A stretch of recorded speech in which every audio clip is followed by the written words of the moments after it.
Okay, so now we've got the leg extension. To go over this, basically we're gonna have a little look at the types of levers we've got, what's going on, and how to kind of manipulate it so we're in the right spot.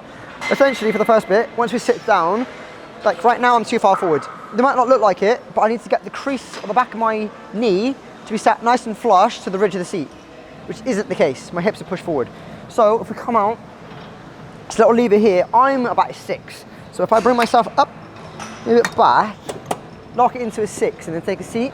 Now when I sit down, like, it's nice and flush now, it's nice and easy for me. This bit is kind of almost like the range of movement that your knee is gonna have on the flexion and on the extension. So what we're gonna do is, if I make it really, really obvious for a minute to what's going on, if I put it if I put it all the way back, the one closest to me, it's like there's gonna be no range. By the time I come up, like I'm just gonna keep stacking the weight, but I can't bring it back anymore. Every time I do that, I get more and more range.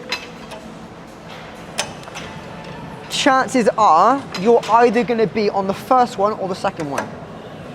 The more range you can give yourself without hyperextending your hips forward, the better. So if your hips start lifting, probably come back a bit because I need to be sat in the back of the seat.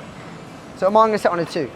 From here, you can use the handles to pull you in nice and tight, but essentially I'm just coming up like this.